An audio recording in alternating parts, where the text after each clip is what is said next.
শ্রী কৃষ্ণ, কৃষ্ণ বিনা কিছু না। কৃষ্ণ নাম সুধা নিয়ে কৃষ্ণেরই গান গাই, কৃষ্ণেরই গান গাই। কৃষ্ণ কৃষ্ণ শুধু শ্রী কৃষ্ণ, কৃষ্ণ বিনা কিছু নাই। কৃষ্ণ নামে সুধা নিয়ে কৃষ্ণেরই গান গাই, কৃষ্ণেরই গান গাই।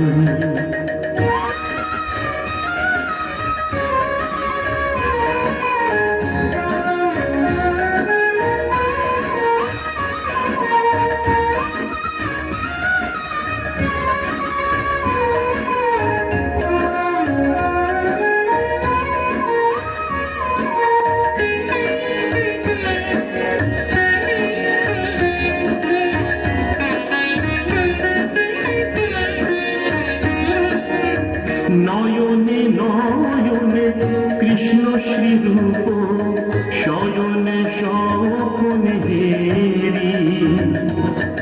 নিষিদ্ধ চন্দ্রে প্রভাত সূর্যে বাজিছে তারি বাঁশুরি,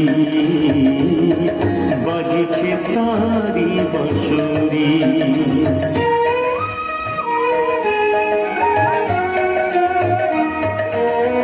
নয়নে নয়নে কৃষ্ণ শ্রীরূপ, শয়নে স্বপনে হেরি।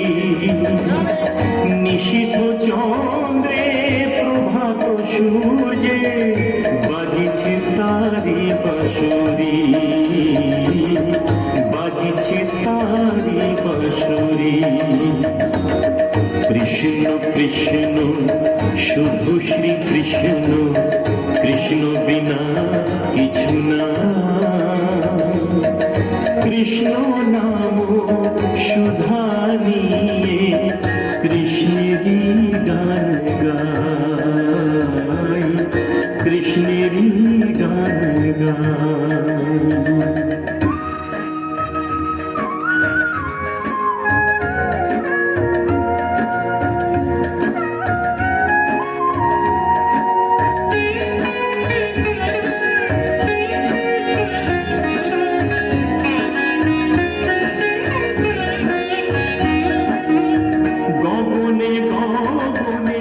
কৃষ্ণ মূরতি নয়নে নয়নে হেরি।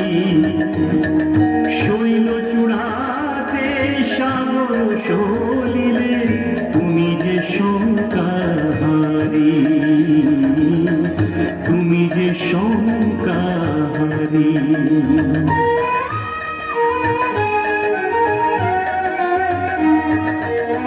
গগনে গগনে কৃষ্ণ মূর্তি নয়নে নয়নে হেরি। শৈল চূড়াতে সাগর সলিলে তুমি যে শঙ্কাহারি, তুমি যে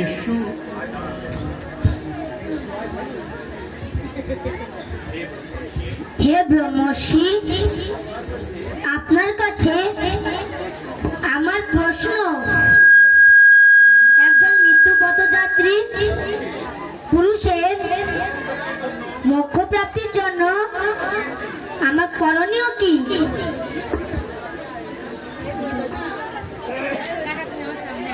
পরীক্ষিত, তোমার এই প্রশ্নের উত্তর,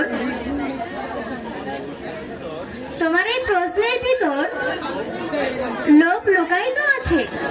কারণ বাস্তবে সকল মনুষ্যই মৃত্যুর দ্বারে দণ্ডায়মান থাকে। অবশ্য তারা সে কথা জানতে পারে না। তোমার প্রশ্ন হলো, যে মৃত্যুর সিংহদ্বারে দণ্ডায়মান মনুষ্যের করণীয় কি? হে রাজন, এর উত্তর হলো মৃত্যুকাল উপস্থিত হলে মনুষ্য যেন ভীত না হয়। মৃত্যুর আক্রমণের পূর্বে সে যেন বৈরাগ্যের অস্ত্রাঘাতে তার দেহের মমতাকে ছিন্ন করে এবং ওম রূপে প্রণাম মুখে মনে মনে জপ করে, প্রাণ বায়ুকে বশীভূত করে নিজ মনকে দমন করে, বুদ্ধির সহায়তায় ইন্দ্রিয়দের তাদের বিষ থেকে মুক্ত করে, আর মনে মনে শ্রী ভগবানের মঙ্গলময় মুক্তির ধ্যান করতে করতে প্রভুর শ্রী বিগ্রহে পূর্ণরূপে লীন হয়ে যায়। তখন মনুষ্যের তৎক্ষণাৎ ভক্তিযোগের প্রাপ্তি হয়ে যায়। সেই জন্য শাস্ত্র মতে কলিযুগের সহজ একটি উপায় হলো ভক্তি।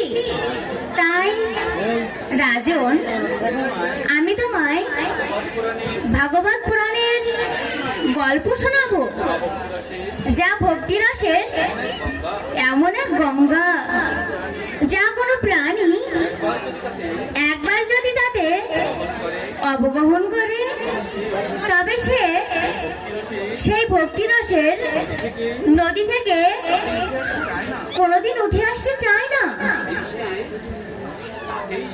তাকেই সে নিমজ্জিত হয়, সেই তার মোক্ষ হয়।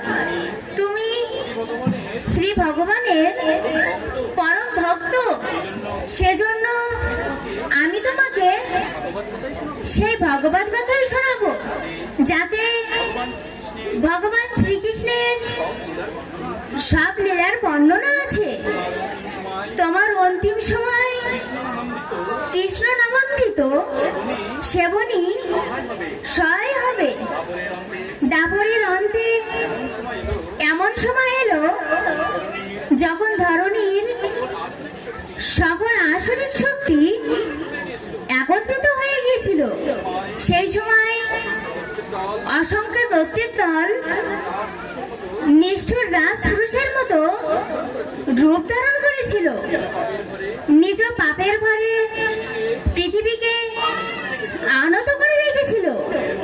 তাদের মধ্যে সবচেয়ে শক্তিশালী দৈত্য মথুরার রাজকুমার কংস ছিল, যে ধর্মের বিনাশ করতে উদ্যত হয়েছিল।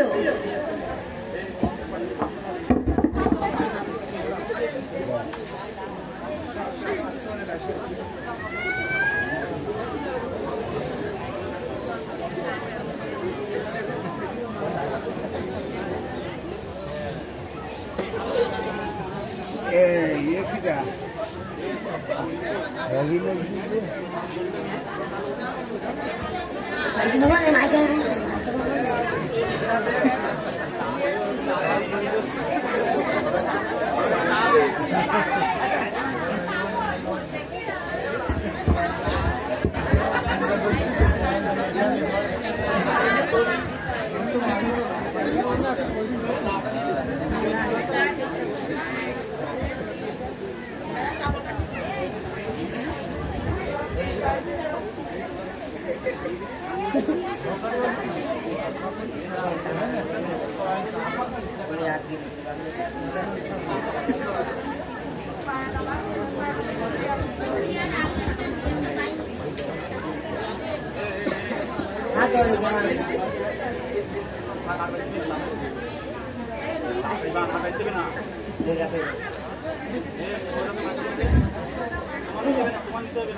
দয়া করো, আর মেরো না, ভগবানকে ভয় করো। তোমাকে তিনি দেখে দিও। কোন ভগবানের কথা বলছিস?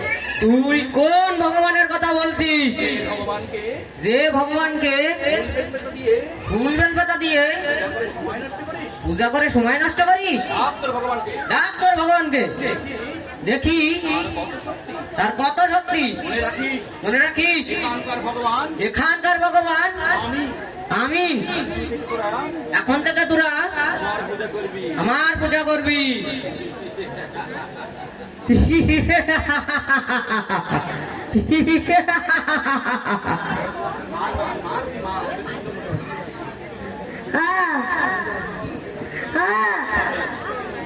এটো।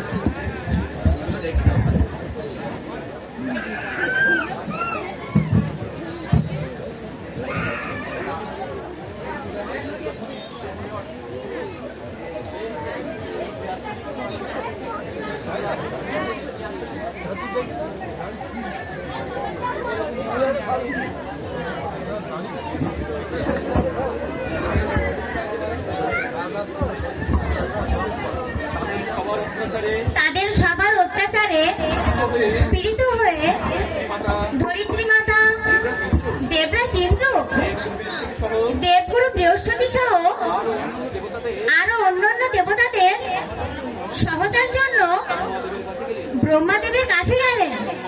ব্রহ্মাদেব তাদের আশ্বাস দিলেন কংস ও অন্যান্য অসুরগণের নাশ করার জন্য ভগবান বিষ্ণুর অবতার গ্রহণের সময় এবার আসন্ন। পরীক্ষিত, ভাগ্যের ব্রাহ্মণ দেখো যে কংসকে বিনাশ করার জন্য ভগবান স্বয়ং অবতার গ্রহণের প্রতিশ্রুতি দেন। কিন্তু কংস এ কথা জানতেন না। ভগবান শ্রীকৃষ্ণ তার ভগ্নী দেবকীর গর্ভে জন্মগ্রহণ করবেন। তারপর এক নির্ধারিত শুভলগ্নে যুবরাজ কংস তার ভগ্নী দেবকীর সাথে এক যদুবংশীয় কুমার বসুদেবের সাথে মহা আড়ম্বরের সহিত বিবাহ সম্পূর্ণ করলেন। যাও। দেব দেব দেবকী কংস, বসুদেব দেবকী কংস। দেবকী কংস।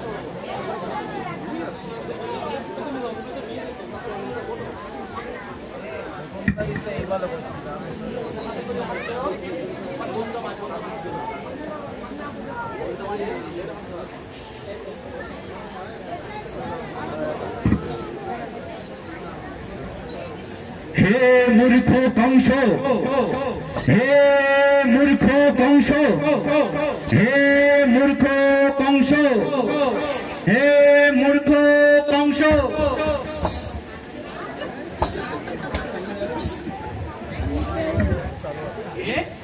কে আমাকে আমাকে এইভাবে সম্বোধন করছে। এইভাবে সম্বোধন করছে? সাহসটাকে তো সাহস থাকে তো সামনে এসো। সামনে এসো। আমার প্রিয় বোন আমার প্রিয় বোন দেবকী জামাই ও বোন জামাই বসুদেবের সামনে মান করছো। অপমান করছো। এই অপমানের পরিণাম এই অপমানের পরিণাম কি হতে পারে জানো তুমি? মৃত্যুদণ্ড। মৃত্যুদণ্ড। তাই বলছি, তাই বলছি, কে তুমি? কে তুমি? সামনে এসো। সামনে এসো।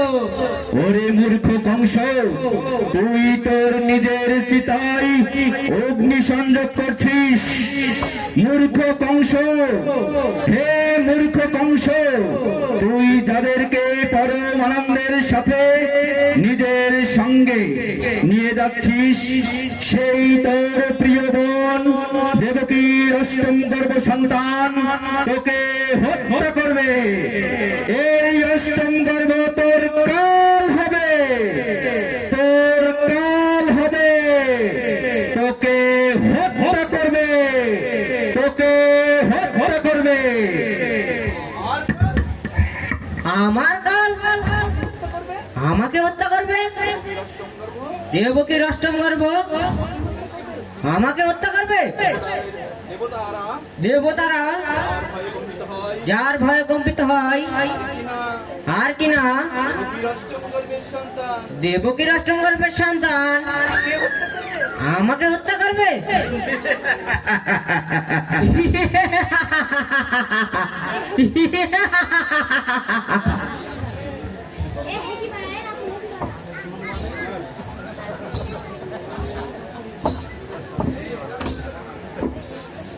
আমার মৃত্যুর মূল কারণ আমার মৃত্যুর মূল কারণ আমার মৃত্যুর মূল কারণকেই আমার মৃত্যুর মূল কারণকেই উপড়ে ফেলবো উপড়ে ফেলবো দেবকী না থাকবে দেবকী দেবকীর অষ্টম গর্ভজাত সন্তান না থাকবে দেবকীর অষ্টম গর্ভজাত সন্তান।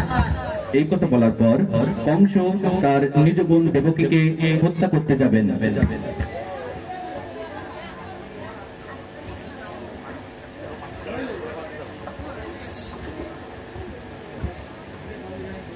আপনি কি করছেন জ্যেষ্ঠ ভ্রাতা এ আপনি কি করছেন জ্যেষ্ঠ ভ্রাতা? এ আপনার ছোট বোন, নিজের পুত্রীর সমান, আর আপনি মহাসমারোহে মহাসমারোহে বিবাহ দিয়েছেন আমাদেরকে বিবাহ দিয়েছেন। বলে দাও বসুদেব করে দাও বসুদেব, আমি আমার আমি আমার মৃত্যুর মূল কারণকেই উপড়ে ফেলবো মৃত্যুর মূল কারণকে উপড়ে ফেলবো। বসুদেব সরে যাও তুমি সরে যাও, তোমাকে মেরে ফেলবো নইলে তোমাকে মেরে ফেলবো। বলে যাবেন না যুবরাজ ভুলে যাবেন না যুবরাজ, আপনি যাকে হত্যা করতে যাচ্ছেন সে আমার পত্নী, তাকে রক্ষা করা আমার ধর্ম। চলে গেলেও আমার প্রাণ চলে গেল পত্নীকে রক্ষা করবো আমি আমার পত্নীকে রক্ষা করব। যা করতে যাচ্ছেন আপনি যা করতে যাচ্ছেন তা মহাপাপ। শুনেছি আপনি একজন মহাবীর, তাহলে কি করে একজন মহাবীর নারীকে হত্যা করতে পারে? মনুষ্যের মানুষের যে বড় ধর্ম হলো সবচেয়ে বড় ধর্ম হলো প্রাণ রক্ষা করা নিজের প্রাণ রক্ষা করা। প্রাণ যখন সংকটাপন্ন নিজের প্রাণ যখন সংকটাপন্ন তখন মনুষ্যের তখন মনুষ্য যাই করুক না কেন পাপ তা পাপ ধর্মযুদ্ধ হয় না বা ধর্মবিরুদ্ধ হয় না। সেজন্য আমার মৃত্যুর মূল কারণকেই আমার মৃত্যুর মূল কারণকেই উপড়ে ফেলবো আমি উপড়ে ফেলবো। যাও বসুদেব তুমি সরে যাও বসুদেব, কারণ কারণ মরে না অংশ কখনো মরে না, মরতে পারেই না অংশ মরতে পারেই না। যুবরাজ, প্রত্যেক মানুষ জন্মগ্রহণের সাথে সাথে তার মৃত্যুও জন্মগ্রহণ করে। যদি আপনি মনে করেন দেবকীকে হত্যা করে আপনি নিজের মৃত্যু থেকে বেঁচে গেছেন, তাহলে এটা আপনার ভুল ধারণা। এই জগতে কোনো প্রাণী এড়াতে পারবে না মৃত্যুকে এড়াতে পারবে না। বেশ, দেবকীকে যদি আপনি হত্যা করেন তাহলে সে সাথে আমাকেও হত্যা করেন। তবে মনে রাখবেন যুবরাজ, এক সদ্য বিবাহিত স্বামী স্ত্রীর হত্যার পাপের কারণে আপনাকে উপবাসকাল নরক বাস করতে হবে। তাছাড়া সর্বদা লোকে আপনাকে নিন্দা করবে। আমাকে লোক নিন্দার ভয় নরকের ভয় দেখিও না বসুদেব ও নরকের ভয় দেখেও না বসুদেব। কংস কখনো ভয় পায় না ভয় পায় না। তাহলে এই অবলাকে এত ভয় কেন? শুনলে না আকাশবাণী তুমি শুনলে না আকাশবাণী যে দেবকীর ওই অষ্টম গর্ভ সন্তান আমাকে হত্যা করবে? ঠিক আছে, দেবকীকে আপনার ভয় নেই দেবকীকে আপনার ভয় নেই, তবে ভয় হচ্ছে ওই সন্তানের। তবে আমি প্রতিশ্রুতি দিচ্ছি যে দেবকী প্রতিটি সন্তানকে আমি আপনার হাতে সমর্পণ করব। চাইলে আপনি তাদেরকে হত্যা করতে পারেন, আমি কোনো আপত্তি করব না। আমার সাথে ছলনা করে মথুরা থেকে পলায়ন করতে চাও? না যুবরাজ, আমি এও প্রতিশ্রুতি দিচ্ছি যে যতদিন 8টি সন্তান জন্মগ্রহণ না করবে ততদিন পর্যন্ত আমরা দুজন মথুরাতেই থাকব। যদি আমার কথা আপনার বিশ্বাস না হয় তবে আমাকে অস্ত্র ধারণ করতে হবে। আর আমার অস্ত্র ধারণ করা মানে সমগ্র বিষ্ণুবঙ্গ অস্ত্র ধারণ করবে। তখন দেবকের জন্য মনুষ্য গর্ভ এই বিবাহের প্রস্তাব দিয়েছিলেন, সেই ঐক্য লণ্ডভণ্ড হবে। আমি কি করে বিশ্বাস করব তুমি এই প্রতিশ্রুতি পালন করবে? যুবরাজ, আমি আমার প্রতিশ্রুতি তখনই বুঝতে পারবেন যখন আমার প্রথম সন্তান জন্মগ্রহণ করবে। আর সারা সংসার একথা জানে আমি কখনো অসত্য বচন করি না। আমার বিশ্বাস করুন জ্যেষ্ঠ ভ্রাতা, আমার প্রতিশ্রুতি আমি রক্ষা করব। বেশ, সেনানায়ক, এদের দুজনকে কুমারের ঘরে বন্দি করো।